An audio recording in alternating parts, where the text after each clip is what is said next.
Hello, and welcome to an intro to Anthro with two humans. I'm human number one, John McCray. And I'm human number two, John Lehr. And this is the podcast where we reassess what it means to be human. And the title of this episode is Redlines and Reindeer, a Christmas story for a supposedly post-racial world. And John, I know you love long titles, so you must be loving this one. I do. I keep waiting for Podbean to not give me any more characters, but so far we're okay. Maybe we could pay extra. We could pay extra for that. But you have to have the colon in there. You know, the colon makes you academic. You put the yes, colon it does. In there, so. Yes, it does. So anyway, we've discussed some very controversial topics on this podcast. It hasn't been around long, but we've dealt with some biggies. We've dealt with we haven't shied away. yeah. We've dealt with contraception, same-sex marriage, an entire episode on masturbation. Very controversial.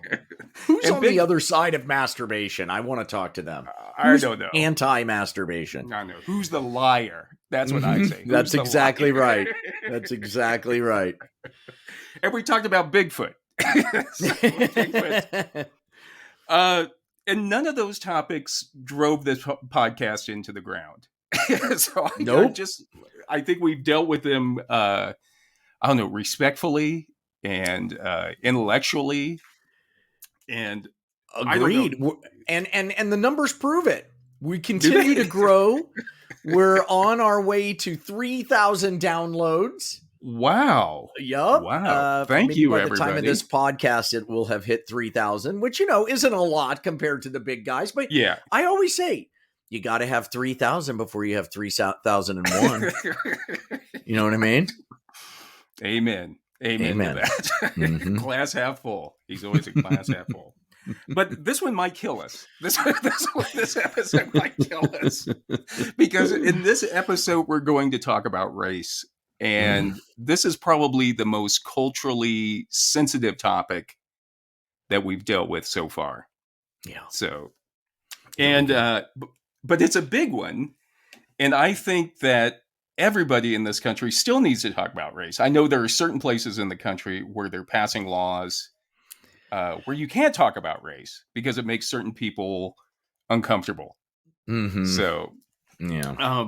But I think we still need to talk about. We're not there yet. We're not there. I mean, you can't really have a podcast on anthropology without talking about race and racism. Right. There's no way. So yeah. We're still in our early stages of a podcast, but we've got to lay the groundwork. Yeah. You can't build a house on soft, sandy ground. You've got to get cement. You've got to dig in there. I don't know what you do. Rebar. You got to have rebar. You have very, very complicated metaphors for everything, but I love it. But we need to, this topic, we're going to need to tread lightly, you and me, because we're two old white dudes. Right, exactly. Right. And if there's any group of people who hasn't a clue about racism, real racism, it's old white guys. Yep, that's right. And I know, like, a lot of old white guys like to moan about reverse racism, which is apparently when people of color discriminate against them. But I'd like to honestly see the numbers on that one. Yeah, me too. It's like my friends who are like old white dudes who are like in Hollywood who are like, people, it's really hard to get a job now. And I'm like, dude, it's been because there's so much diversity hiring going on in Hollywood. And I'm like, dude, it's been hard for you to get a job for 3 seconds. Okay. Can you hold off on the complaining? Yeah. It's been, thousands of years. Let's for women and, whatever. So can you hold off till maybe you got like an hour of having trouble getting a job? Yeah. Yeah. But that's what I find too, because it's like the difference between reverse racism and real racism is reverse racism. You could just get in your car and 2 blocks later, you're out of it. You know what I mean? You go back and you're the predominant culture again. Like real racism, you can't get away from it. There's nowhere to go. Yeah. Yeah. So, Yeah.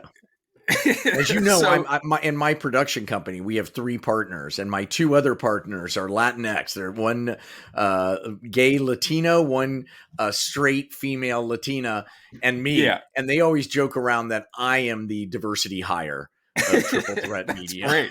That's great. Yeah, I'm like, look, culture just goes where it wants to go, and you can't control it. If that's what it is. You got to nut Well, up, that's I what's think. so interesting about the culture wars. There's no winning. It's like there's this culture war going over here, and then way over here is culture itself, and they really Yeah, have nothing to do with each other. yeah, yeah. So I just want to say right up front, though, before we start discussing this topic, that I myself I'm not trying to claim that I know anything about real racism. Yes. I was a poor guy growing up. I had challenges, but I was still a white guy in America, and that gave Yeah. me certain advantages. And so again, I'm just saying that I don't know what it's like to be the on the other end of real racism. So And at the same time, by no means are either of us trying to say we're not racist. We may be trying our best out there, but we yeah, fully recognize that the biggest mistake a white person can make is say I'm not racist, right. because it's just not true. There's just no, Yeah, it's empirically not true. and So it's in there. It's in yeah, there. it's deep. So It's deep. yeah. And so have you? I'll ask you. Have you ever experienced racism? Have you ever been the victim of racism? Well, no, but I have experienced anti-Semitism. And Really? yes, and as because I'm a Jewish convert, and I've experienced anti-Semitism. For instance, I've been in Jewish situations Yeah. where other Jews make it clear to me that I'm not, quote, really a Jew. Really? Yeah, that's happened a few Really? times. Yeah. Yeah. So but no, I don't experience anything close to yeah, Yeah. no. Mm-mm. That's true. Anti. I have to Isn't write that that one crazy? out. I have to write that Yeah. one out. I've That's just like had a people kind of make it clear that since I was converted, I'm not really a Jew. right. Right. Which of course is just, Yeah. if you dig, all you got to do is dig down one layer to point out how stupid that kind of point of view is Yeah. coming from a Jew. Like just Yeah. the utter tunnel vision. Right. Right.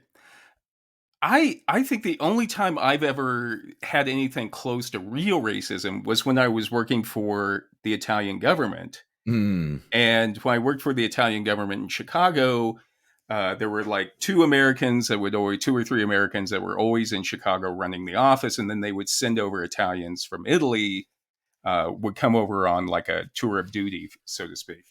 Yeah, but And the Americans running the office were Italian Americans, right? no, they Oh, were. I thought they Well, were. one was like half Italian American. The other one was, and then there were some Italian Americans. Oh, okay. Then another American woman, and then me. But the thing is, there were real fascists had come over, and by real fascists, I mean like these were guys, older guys, because I was working there in the late '80s, early '90s. These were guys that had grown up in Italy under Mussolini. So they had Jesus. been like one of them had been like one of Mussolini's wolf cubs, which is like the fascist Really? boy scouts. Yeah, Right, like the brown shirts in Nazi right. in Nazi Germany. Yeah. Wow. So and they would Wolf always it Cub. wasn't. Jesus Oh yeah, Christ. they were like Boy Scouts. So you had the black shirts, but you also had the wolf cubs, which were like the little kids when you would Right. indoctrinate the Yeah. little kids. Yeah. And he had been one when he was growing up in Italy in the Jesus. 30s. But Oh, the thing man. is, they always nothing against me personally, but they always made it a point to note that they didn't like Italian money going to a non-Italian. So, Mm. and I don't know, it's nothing compared to what other people go through. But again, I just realized how I don't know how it makes you feel. I guess is Yeah. the whole thing when there's nothing you can do. Right, the complete injustice, and you're just totally. It has nothing to do with you personally. Yeah, Right. it's just yeah. But I did remember I wrote a play in the late 90s that was called The Rise and Fall of Benito Mussolini as told by circus clowns. Great play. Highly recommend it. I have it on my computer. To this day. I think I do. Or maybe I have the hard copy. I don't even know. Wait, maybe I don't have. I have a whole file of all of the stuff you've written on my computer that gets passed on to my next laptop that I just have. But maybe that isn't digitized. Maybe it was just paper. I have a box of your stuff somewhere too. Yeah. Remember we did, you were at the reading, right? We did a reading I was. in Venice one time. And yeah. I played like 9 roles, I think, or something. I don't remember. Yeah, because it was all roles.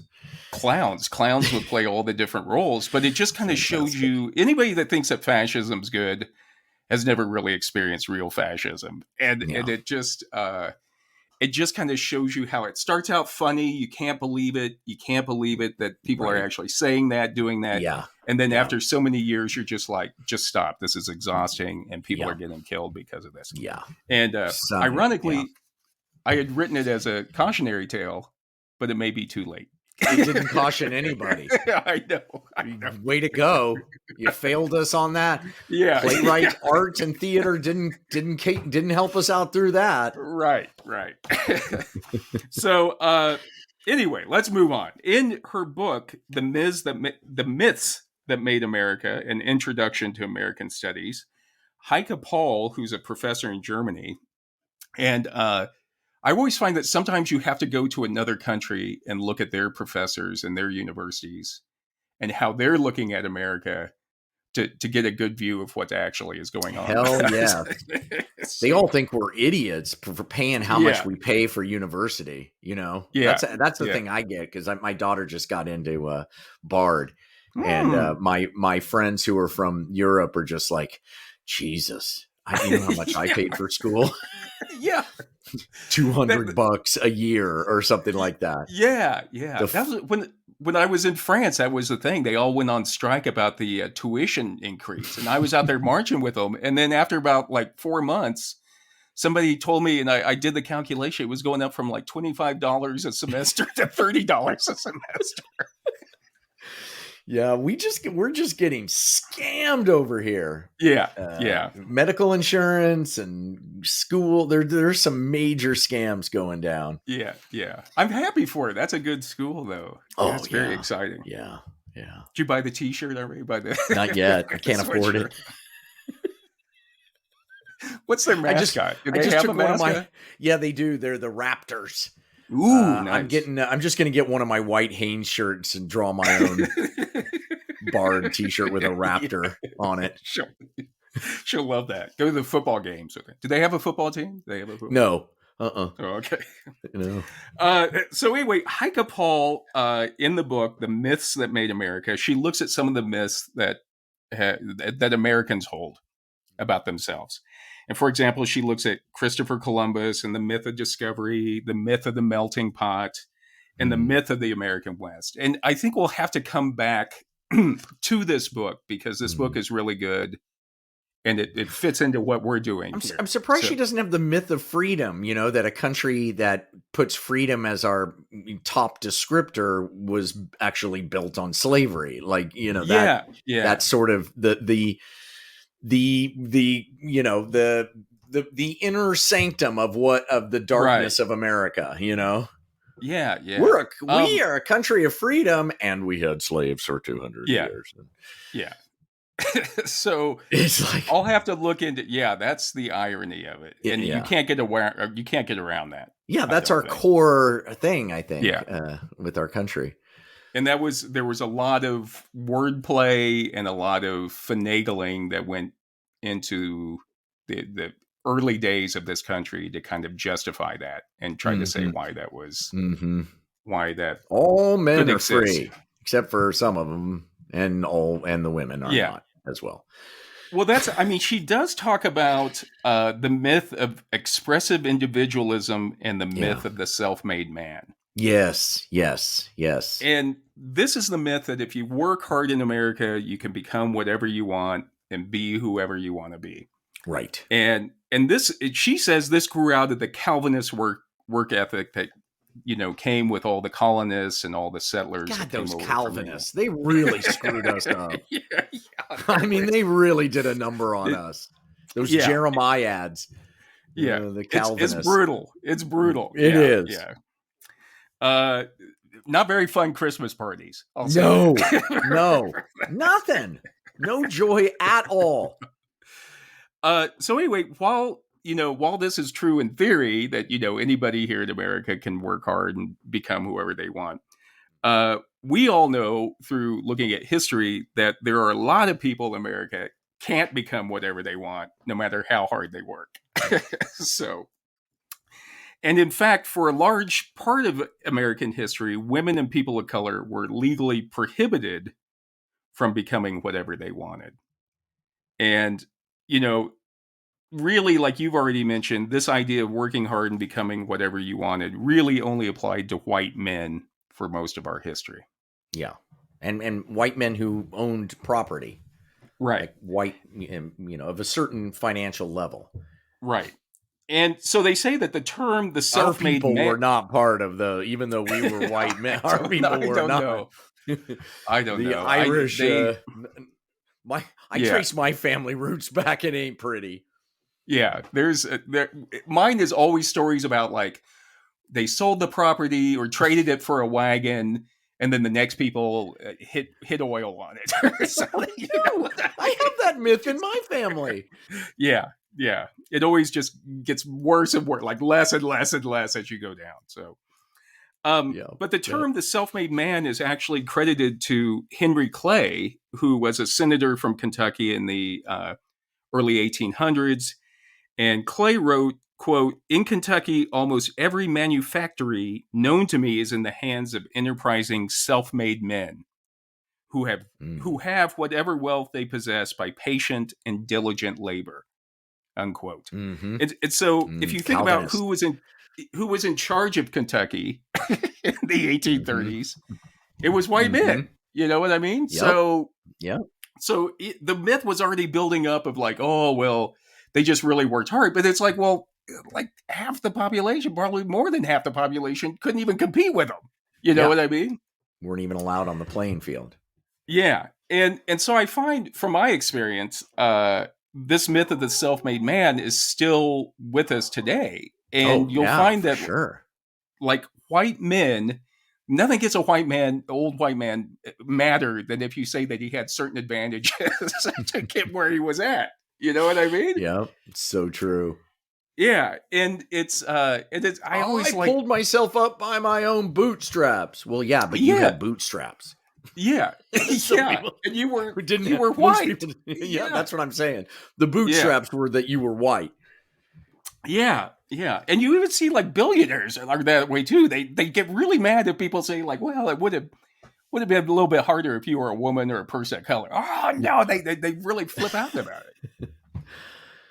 Yeah. So, but you know, I'm just like, come on, you just got to be honest. I mean, let's just be honest about it. I think it's like, you know, you have to do so much evil shit to get rich that the one thing is like, well, I did it myself. You know, I did it. That's like the golden ring and all the money.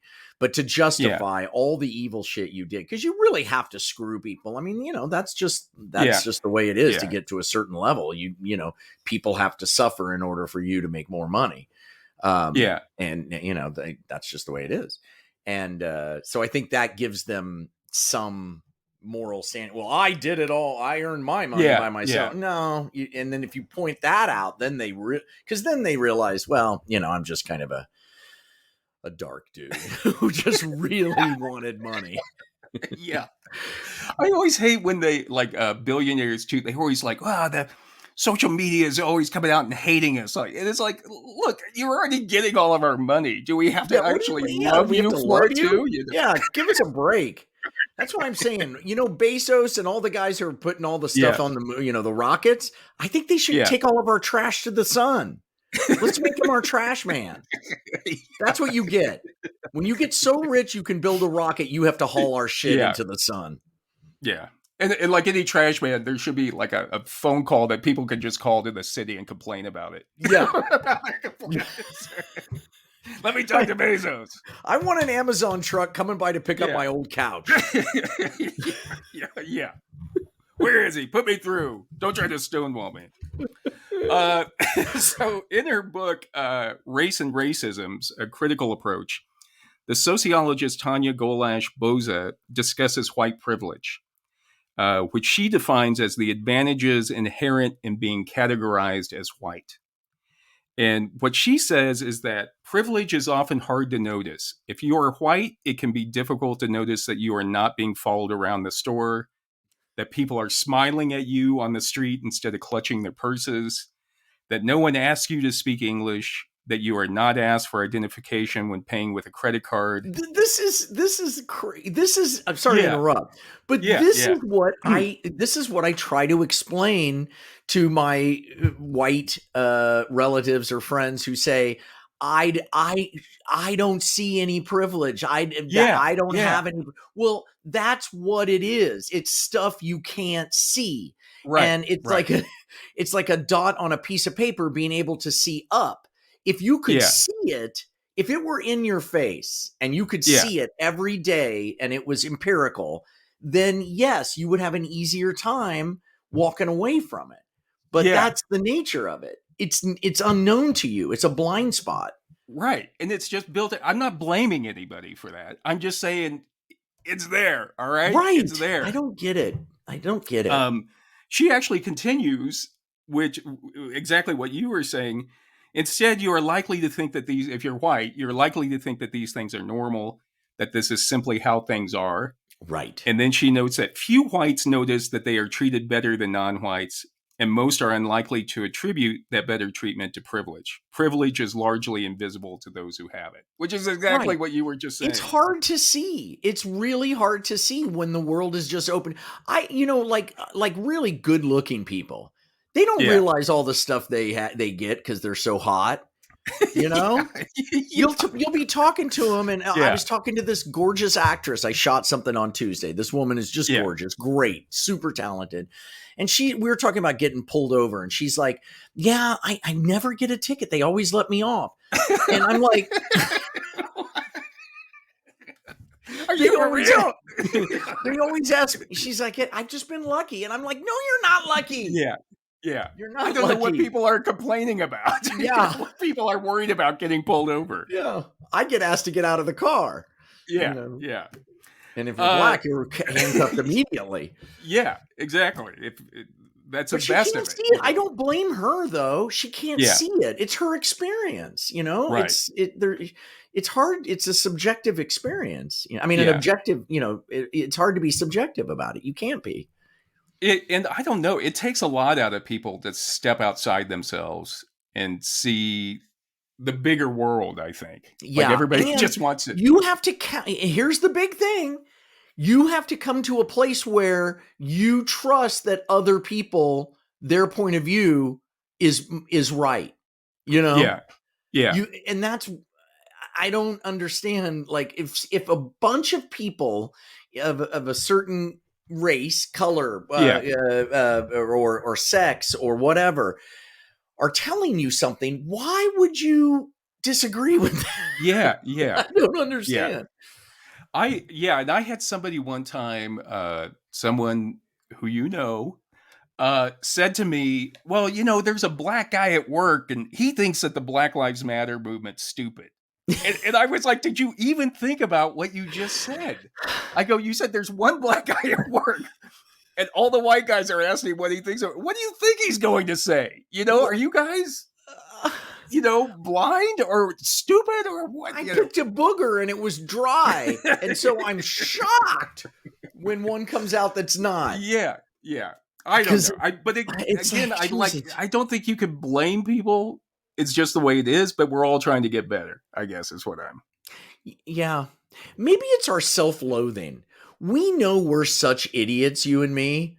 Yeah. That we're more open to the idea of being wrong. Possibly. I've been wrong on most things in my life. Maybe that's why. I've been wrong at 99% of the things I've done in my life. Yeah. No question. Yeah. So I'm less likely to put an opinion forward that I just totally 100% stand by. Yeah. I'm not hung up on it. In fact, I'm like, old white guys have run this place for 400 years. Let somebody else do it. You know what I mean? Tell me what to do. Yeah. I don't want to think anymore. Just forget about me, you know? But anyway, we are supposedly living in a post-racial world. And that idea of being in a post-racial world actually came out in the 70s. And it was supposedly that, you know, after the civil rights movement, we had moved beyond race and racial inequality, and therefore people could go and think about other things besides race. Mm-hmm. And the sociologist Raul Perez says that in a post-civil rights society, people often avoid public race talk, and people are generally uncomfortable with public racial discourse. Yeah. And as a result, people maintain that they are colorblind, that they do not notice race, and that race no longer matters. Yeah. Yeah. And I think you see that a lot. You stop the conversation. And yeah. So, but one of the things that Golash Boza says is, how is it possible that racial inequality is widespread when most whites claim that there is no racism and that they are not racist? It's a good question. Like, you ask most white people, they'll be like, I'm not racist. I'm not racist. That means you're racist. That's like what you say. If somebody says all the time they're not gay, that means they're gay. Yeah. You know, if you're making a point of it. If you're making a point, if you're really confident of something, chances are it's the opposite, at least in my experience. And one of the examples that people use to demonstrate colorblind racism is by using the idea of equal opportunity or freedom of choice to explain why there is still economic and racial equality. And so this argument would say something like, well, black people are still living in poor neighborhoods and they still have lower paying jobs because they choose to be there. Mm-hmm. You know what I mean? Mm-hmm. So it's like you're no longer talking about the race. It now becomes like, oh, everybody has a choice to do it. Right. And they're just choosing to be if they just worked harder or whatever. Yeah. And then and of course, it doesn't consider the systemic factors of racism or systemic racism. And then the sociologist Eduardo Bonilla Silva has also noticed that there are several rhetorical strategies that white people use when they are using colorblind racism. And what he says is that these rhetorical strategies create a little room to where people can say something racist without actually feeling racist. So you'll hear things like, I'm not a racist, but, and then ... And then they come out with something really racist. You know what I mean? It's like, but why does everybody? Yeah, it's so true. Yeah, I think white comedians use it. We talked about that in the comedy episode, but I think people use that all the time. It's just a way of like, I'm not a racist, but do you ever notice why? Yes. Yeah, you see that a lot in the latte liberal scene. Really?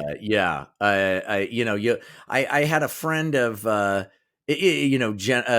daughter's friend's dad. Yeah. Who was talking about homelessness in LA. Yeah. And he looked me straight in the eye and said he had the solution, which is to build a town out in the desert and find out what their skills are and have them all work in their own community. And I said, well, okay, are they allowed to leave the town? And he's like, no, they'd have to stay there. And I'm like, you're talking about a camp? Yeah, and concentration. Like, and he's Jewish. He's Jewish. And I'm like, I don't know about a camp.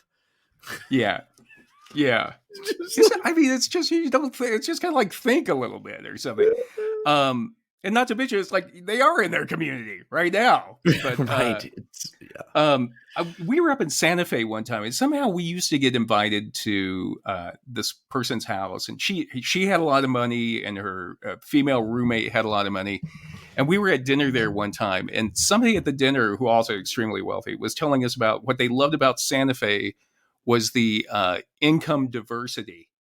And I was like, income diversity? I go, anywhere else in the world, people would call that income inequality. You know what I mean? But it's just like, talk about just putting a spin on it. Is like it's income good diversity. for my kids to be around poor people. Yeah, it shows them what they shouldn't be. Right. You know, but the other thing about colorblind racism is the sociologist Jennifer Mueller says that cultural or colorblindness is about culturally sustaining an ignorance useful for cloaking and reproducing the contemporary structural mechanics of a white supremacy that is now centuries old. Yeah, I so totally agree. I think out of the 70s was just exhaustion, you know, and white exhaustion, you know, and so you create this structure that, well, we did it, that's done, let's move on, which everybody wants.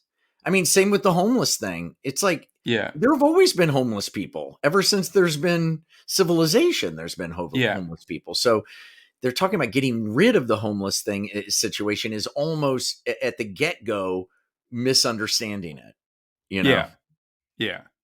And I remember I used to work for that homeless newspaper in LA, and I don't wish homelessness on anybody. Ugh. People don't realize how hard homelessness is. Yeah. So, but that's for another episode, I guess. Yes. We'll have to do. So anyway, John, people might be asking, why are we bringing this up now? Yeah, good work. My podcast partner wants to torch our podcast. It's the holidays. It's almost Christmas. Yeah. Why do we want to make people feel uncomfortable? Yes. Now, good. I'm nauseous. That's what I enjoyed. This is the last one, baby. This is the last one. And the reason is it's because it was Christmas of 1973 was the first time that I personally, as a human being, became conscious of race. So this is the 50th anniversary. So you were 8, right? Like seven years old. All right. Here we go. Yeah. Now, before that time, of course, I've been a fan of Fat Albert and the Cosby Kids, which, looking back on it, you know, that it was good at the time. Yeah. It's riddled with all kinds of connotations now. Yeah. With Cosby, too. Jesus. Right. But yes. But I mean, I loved Rudy. I loved Mushmouth. I loved all the guys, you know. And Albert. You didn't love Albert? I loved Albert as well. Okay, good. Yeah. Goes without saying. I mean, he's the center. I would watch Soul Train after because it came on right after the cartoons in Kansas City. Yes. Mm-hmm. And remember how the Soul Train, the intro to Soul Train was a cartoon. Yeah. Remember it was that crazy locomotive that got soulful as it pulled into the station.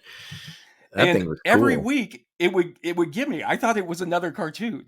Right. So you just hang on. Yeah. Well, and they'd be like, this you didn't have much to your life, so that was anything that was Technicolor and two-dimensional was like better than right.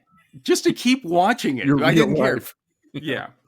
But anyway, you had so I would watch Soul and Soul Train always looked so much more fun than American Bandstand. Yeah. I'm sorry, but they did. Yeah. And if you could compare Don Cornelius with what's his face, the guy on American Bandstand. Yeah. What was it? I can't remember his name. Clark. Dick Clark. Dick Clark. To compare those two, there was no comparison. No. And I was happy when I was back recently at the Rock and Roll Hall of Fame, and Don Cornelius had just been inducted for like a lifetime. Really? Is he? He's not still alive, is he? No. He committed suicide, I think. Oh my God. Yeah. Jesus. But it was just so great to see Don Cornelius cool. in there. Jesus he was Christ, super was cool. Super cool. And you know, in junior high, I had some friends that were, you know, becoming more openly racist because it was like Kansas City and, you know, and Missouri in the 70s. So it was like, you know, if you were white, there was racism that would always come out. Yeah. But really, you know, my family wasn't aggro racist, wasn't openly racist. We were just kind of ordinary, run of the mill, oblivious, systemic racist. Mm-hmm. You know, where you don't really know that you're the advantages that you have. I think we we were part that. And then my mom was also a hardcore socialist activist. Yeah. So we also had this sort of, I think at the time, and I don't blame my mother for this, but what you're talking about, hey, we're conquering racism. We're moving forward into, Yeah. It was just messy. It was a messy time for race. It's still a messy time for race. Yeah. But it was right before Christmas 1973 when I was 7 years old and in second grade at Ridgeview Elementary School in Prairie Village, Kansas. So I hadn't even moved over to Overland Park yet. Okay, so this is before me. This is before this me. was before you. Yeah. Yep. And you think about Prairie Village. I mean, it sounds like Little House on the Prairie or something, but it kind of shows you this idealized vision of what the developers had for that community, And so one day my teacher sent me home with a note saying she wanted to see my mom. She needed to talk to my mom. And I was like, you can imagine you're scared. Like, why? Yeah. Why did they have to? What did I do? Yeah. What did I? What's going on? Right. Good. Right. And so one evening, my mom goes to school for a parent-teacher conference. And when she finally comes home, she's taking off her gloves and everything because it's almost Christmas. It's cold.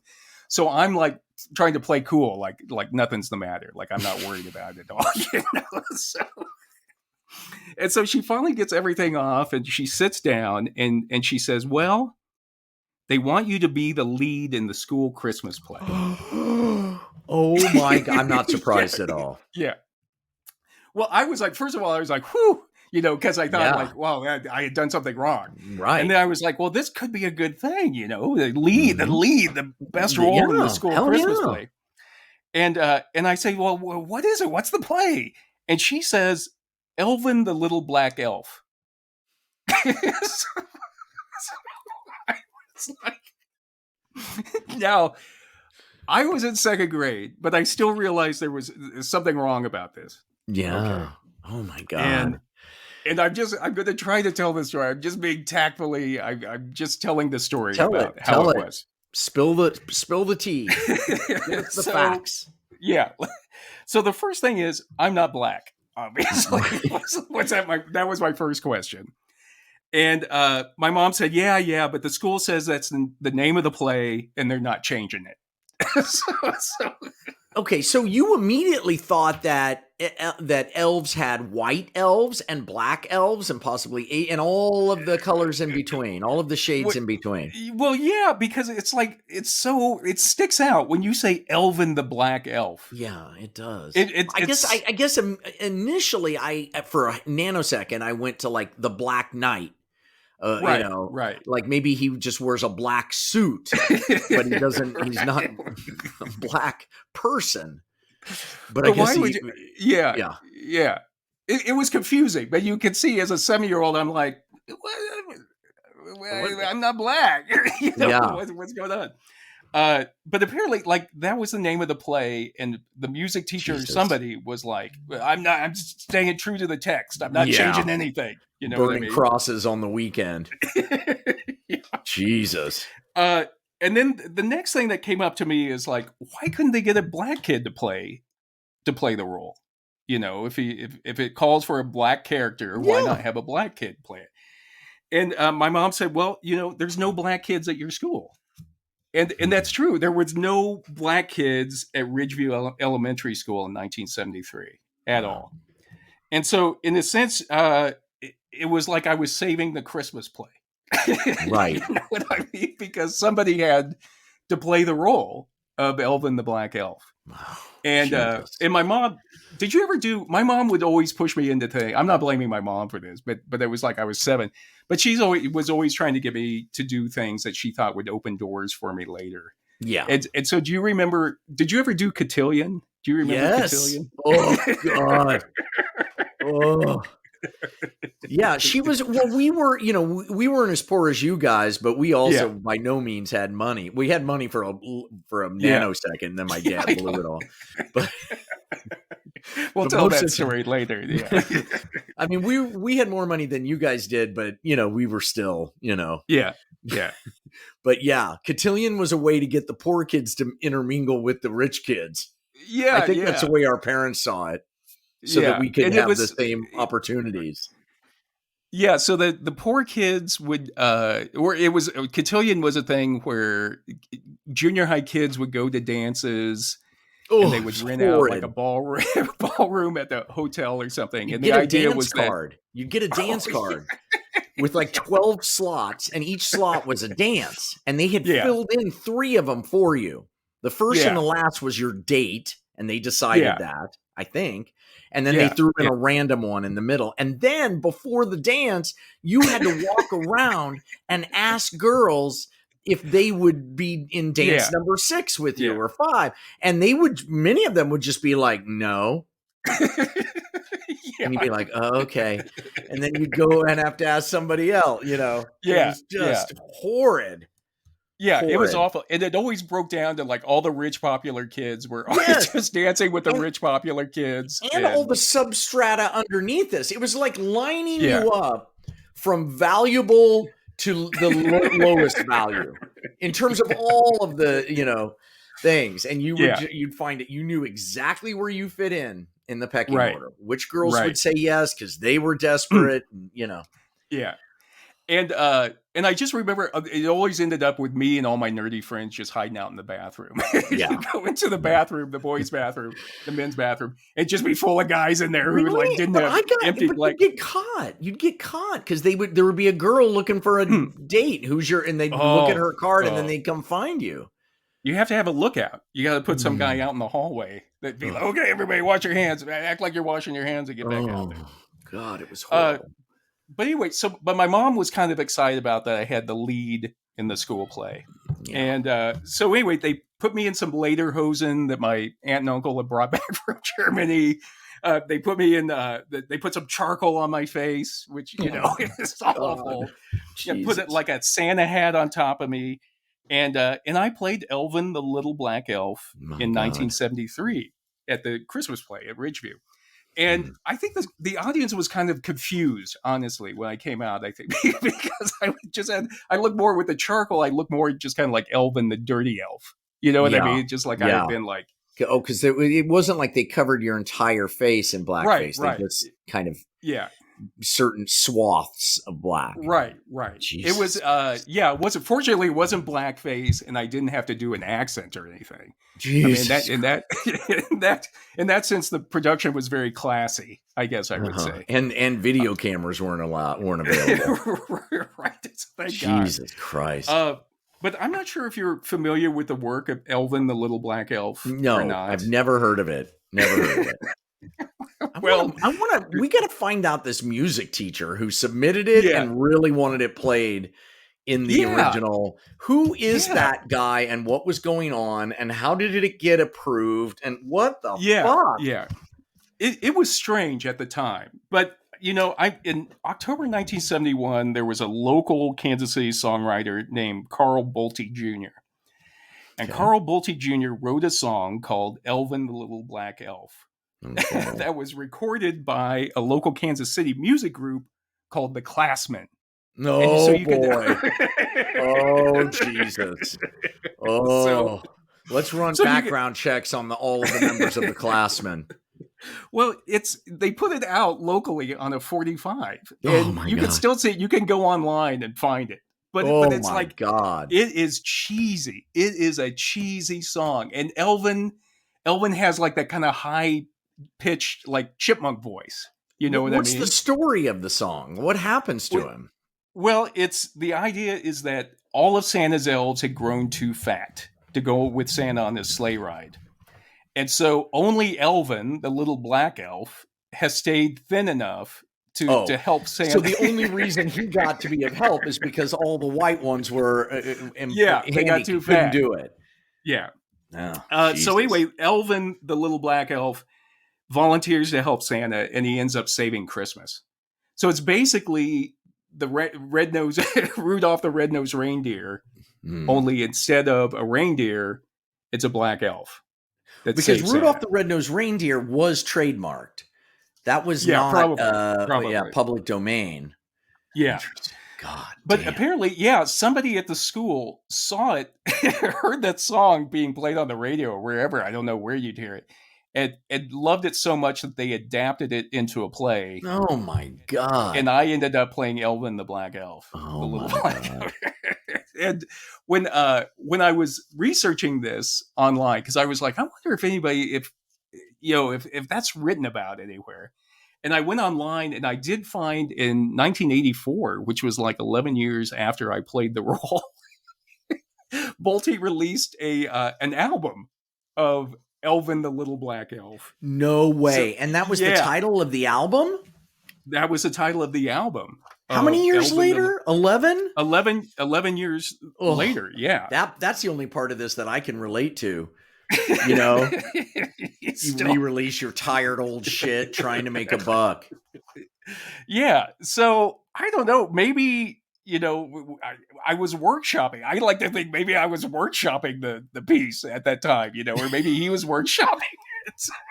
Well, I've got one big note for him. Yeah. I mean, the thing is, we didn't tour. I know we didn't take it. We didn't take it off Broadway or anything, or go up and down the East Coast. But it's but the thing is, I tried to make it my own. You know what I mean? It's like I was 7 years old, and you're stuck in there playing the lead. You had to memorize all the lines. Yeah. Oh my God. I remember one time I was like holding up a scroll, which was supposed to be like Santa's list or something. I was reading off of the scroll. When I set it down, the whole audience started laughing. And you know that feeling when you're doing a performance when it's it's not intentional. Yeah. Something's up. Yeah. Your fly's undone or something. Yeah. Yes, I do know that feeling. God, do I know that feeling. So even at 7, I knew, like, wait a second, there's not supposed to be a laugh there. And I looked down, and it's because they'd given me a blank piece of paper, Oh, so they saw that. Yeah.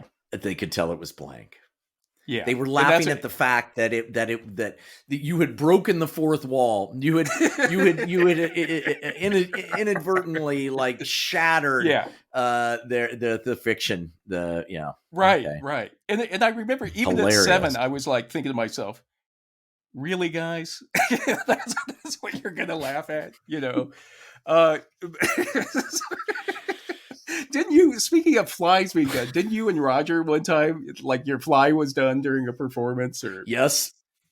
I had a comedy partner, and we were doing in a club in Chicago, and people were laughing weirdly, and afterwards we realized he had his fly down the whole time.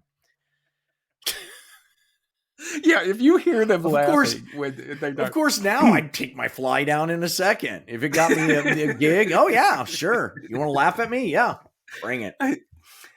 Remember in Billy Budd in high school, there was that scene where the dummy was thrown out of the crow's nest, and it was supposed to be a guy falling to his death from the crow's nest. That was awesome. And in one performance of that, I remember the dummy hit and then bounced up and was sitting up, staring out at the audience, and he had a Clorox bottle for a head. Really? I don't remember that. Yeah, because I was focused on the performance.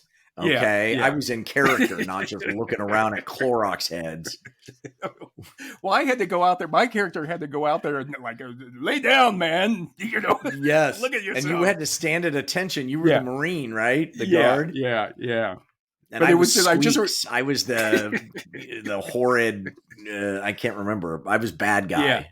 I think. Yeah.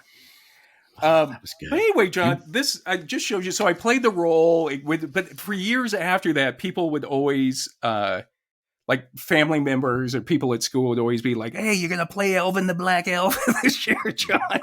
Or like, "Oh, John played Elvin the Black Elf in second grade." It was just something that like I took with me after that. When did it shift to holy shit, that was utterly racist stuff? Like when did it dawn on you? I mean, I know you always felt it, but like when did it become overt in your family and everybody around that holy shit?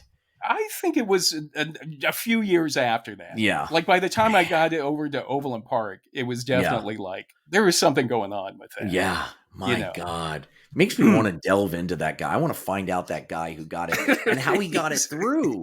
How the principal, I mean, Amazing. Well, that's the thing is because I've always wondered, like, how did this get made? And like, obviously people realized there was something about making the elf black, the lead elf black. And why single out his ethnicity is what I want to know. And people were, I've come across on that album jacket that I found online for this, that somebody put a photo of the back of the album cover on it. And it actually says, "Here is a new tradition, the first and only Black Christmas hero ever." So I'm wondering, like, did they think they were trying to do a good thing? I'm just trying to understand it. Like, were they trying to do a good thing? Well, was the songwriter black? No, he was white. Okay. White. Well, then, question answered. Yeah. But then I'm like, well, maybe this was a way to subtly introduce black characters to I don't think. I mean, he could think all kinds of things. When he was creating it, all kinds of things. I'm sure all he was thinking was, "God damn, that Rudolph the Red-Nosed Reindeer thing. That makes a lot of money. What can I come up with? What can I come up with?" I thought maybe I was like Elvis or something, like introducing black music to a white audience. Like I was like they were slowly trying to do something nice, racially. But I don't think that. I don't know if they were or not. Nope, I don't think so. Not one bit. The other thing I wondered about is why were there no black students in my school? Yeah. So last March, I was back in Kansas City for my sister's retirement party, and I went to the Johnson County, Kansas Museum, and it's in the old King Louis West bowling alley. You're kidding? Wow. No. Did you go to King Louis West? Oh my God, yes. I got busted. A cop took my pipe in the parking lot of King Louis. Yeah, that's what happened to me too. Were you with me? Or maybe No, it was something different. It was somebody. Okay. I remember smoking weed and we got busted by a cop. Yeah. In the. Yeah, I was there one time. We got let go. Yeah. Most people in Johnson County or in Overland Park have a lot of memories about King Louis West bowling alley. Yeah. And I have a couple that stick out in my mind. One is in 5th grade, my mom again enrolled me in bowling after school. You're a good bowler. Yeah.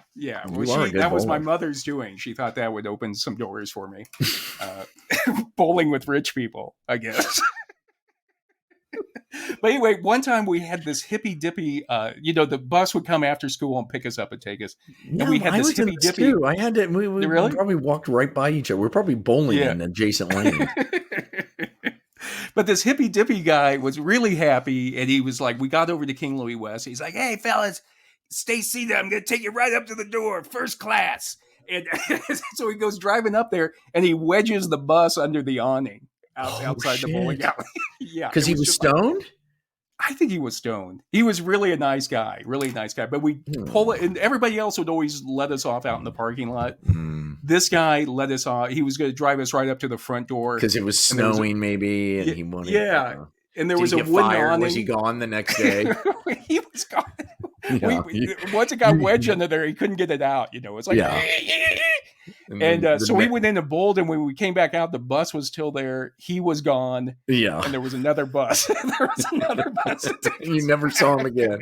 Never saw him again. Nicest guy. Yeah. And the other time, I got busted. A friend of mine and I opened some beers out in the parking lot. In high school. We had a teeny weeny little bag of weed out there. And we went in to look around the bowling alley. Nothing was going on. And we came out. We hadn't even smoked there. It wasn't enough weed to even get us high. You know what I mean? Yeah. And so we were like, let's just say it. Let's not waste it. Let's put it in with some other weed someday. Yeah. And when we got out, the cops were out there waiting for us. And sure enough, they busted us out there in the parking lot, the cops. How'd they know? And they had been around looking in the cars with their flashlights. And they saw saw it in there? Beer. Yeah. The beers. They saw the beers. You idiots. They saw the beer. You don't leave your beers in the car. I know. God damn it. Yeah. But anyway, they busted us. And again, like you say, because we were white, probably, they were like, well, we're going to let you go with a warning here. Yeah, but give me your weed. And so they, Yeah, they called, and it was such a little tiny, like, it's like, it'd be one thing if we had a quarter ounce or something, but it was like just this little tiny, they were like, that stuff that leads you to ruin or something, we could really send you away. And we're like, really? That little tiny, we couldn't even get us high, But anyway, so they call my mom. My mom comes up and gets me. My mom's really upset, which was unusual because that's nothing to compare to what my brothers had done when they were younger. Yeah. But anyway, I get home and she had just got back from the police station picking up her boyfriend for a DUI. So he was sitting there in the kitchen, and right when she got home, she got a call to come pick up her son. Your poor mom. Oh. I know. Oh. No, it was awful. It was awful for her. But anyway, they put the Johnson County Museum in the old King Louis West bowling alley, and I was in there, and they have an exhibit on redlining. And they also had a book. That they would have that there. I know. I'm surprised they would even be liberal enough to do that. I was surprised too, and I was kind of pleased to confronting the past, which is what you talk about. Yeah, they do in Austria and Norway when you went there. Yeah, they totally own up to it, and I was just shocked at the difference of how they handled, the Holocaust and the Nazis, right. Compared to how we have never, ever, ever faced up to our past. Right. Permanently, so that it's always a part of us rather than this thing like you were talking about in the 70s. Well, okay, we cleared that up. Yeah. So I was pleased with it. And they also put out a book called Redlining Cities, Suburbs, and Segregation. And for those of you who don't know what redlining is, redlining refers to the systematic disinvestment of some neighborhoods over others by the federal government and private lenders, largely on the basis of race. Yeah. And so the exhibit talks about how, after the Civil War, there were still Jim Crow laws in the South, and there was this great migration of African Americans moved north. And they think that the Exoduster movement. Right, exactly, which we dealt with in Quick Draw, which was great. That was awesome. That was, I'm fascinated by it. But Kansas City became a cultural hub of African American culture at that time. But of course, white people freaked out with all the African Americans moving in, like white people do. And I would say even, during the Dust Bowl. Even though the only thing that's cool about Kansas City is the jazz and the barbecue. I know. That's the only thing that's good about Kansas City. Yeah. But they were freaked out that all the, people moving in, just like white people always do. They're doing it now even. Yep. I would even say during the Dust Bowl, white people out in California even freaked out when other white people from Oklahoma and Kansas moved to California. Absolutely. So in Kansas City, one of the ways that white people responded to this anxiety about black people moving in was by intimidation. And we don't really automatically think of intimidation as a white person, think of intimidation in the North, but it was very common. And the book Redlining says that in 1910 and 1911, 6 black-owned homes were bombed in Kansas City. Wow. In the early 1920s, black-owned homes were bombed in the area of 14th and Brooklyn in Kansas City. Yeah. Another thing that white people would do is where Bryant's is. Bryant's Barbecue, right? Isn't that? Yeah. But over by the old Monarch Ball Stadium, ballpark. Yeah. Another thing white people would do is they would send threatening letters to black people, black homeowners, telling them to get out. And then the Ku Klux Klan was actually big in Kansas City as well in 1915. And in 1924, the Klan held a convention where 5,000 people attended in Kansas City. And that's, again, it's like we never... A convention was held less than 100 years ago. Yeah. But we're past racism. Right, exactly. Crazy. And if you're white, I don't think you see it. But I have a older white woman friend of mine here in New Mexico one time was telling me, like, well, we never had racism against black people here in New Mexico. And I was shocked when I went to New Orleans one time back in the 50s and saw it. And then later, I was taking a museum course at UNM, University of New Mexico, and I was going through a collection of memorabilia that an older student who had gone to school in UNM had donated to the library. And in there's a scrapbook, and when you open the scrapbook, there's a flyer for a huge KKK rally in Moriarty, New Mexico, in the 20s. And I'm like, again, I don't think it's malicious a lot of times with white people, but I just think that they don't see it because they're not subject to it. Yeah, we as a culture have never. That's the thing about Norway and Austria. Everywhere you go, there are little brass squares showing where this Jew was kicked out of his house here and put on a train. Like, it's a part of the fabric. So it doesn't become this. It's not an issue in the same way of like, it's the country as a whole has sort of agreed to cop to it.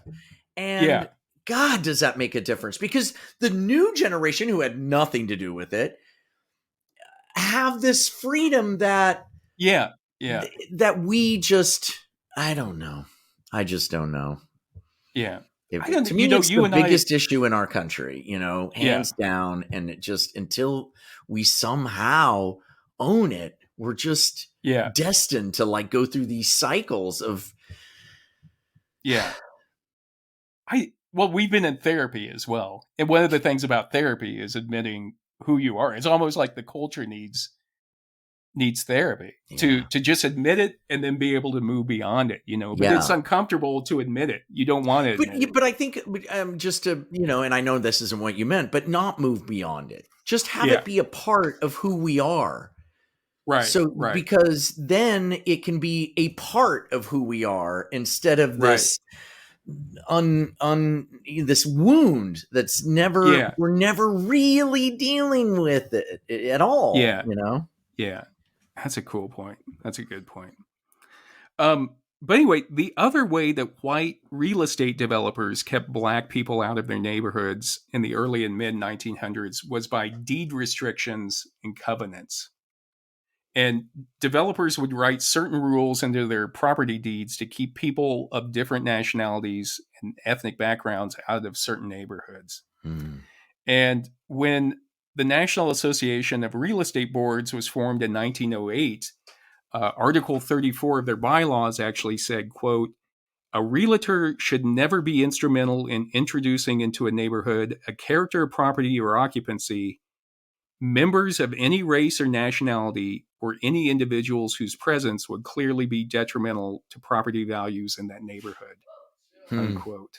And and that's the and for example, and there were other deed restrictions that the book gives examples of, are in Leawood, Kansas, a development. And again, this is nothing against Leawood, but in I Leawood, have Kansas, issues with Leawood separate from this.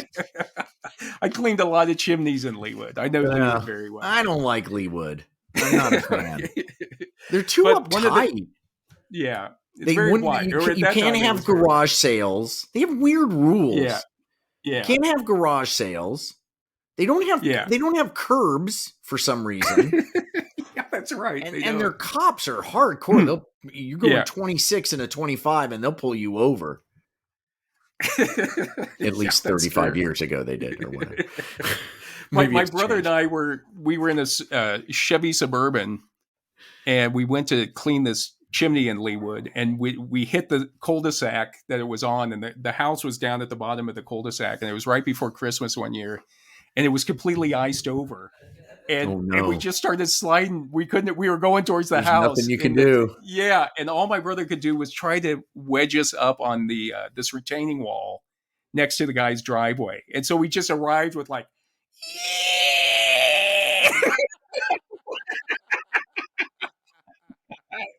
and the customer came out of his house, but as we're like, And then we stopped and we're like, we're here to clean the chimney. What were you guys doing in a Suburban? We would borrow it from just to work in or something. My brother had it.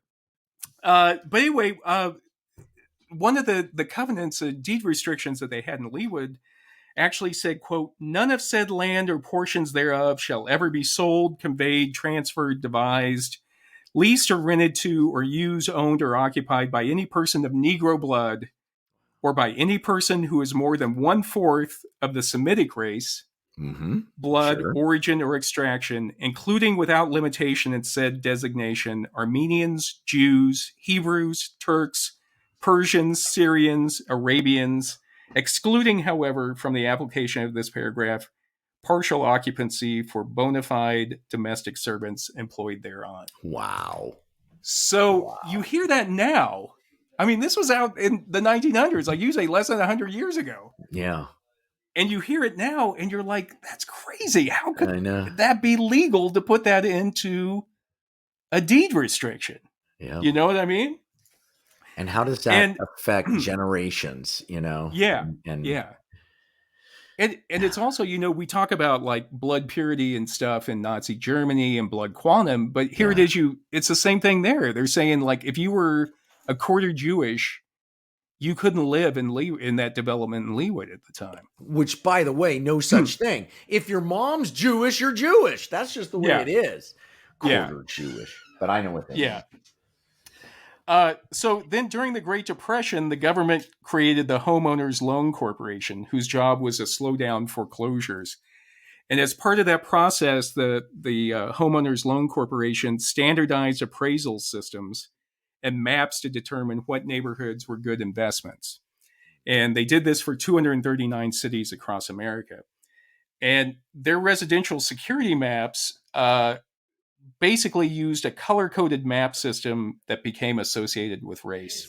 And so, for example, the top two sections were green and blue, were reserved for white neighborhoods and indicated a good investment.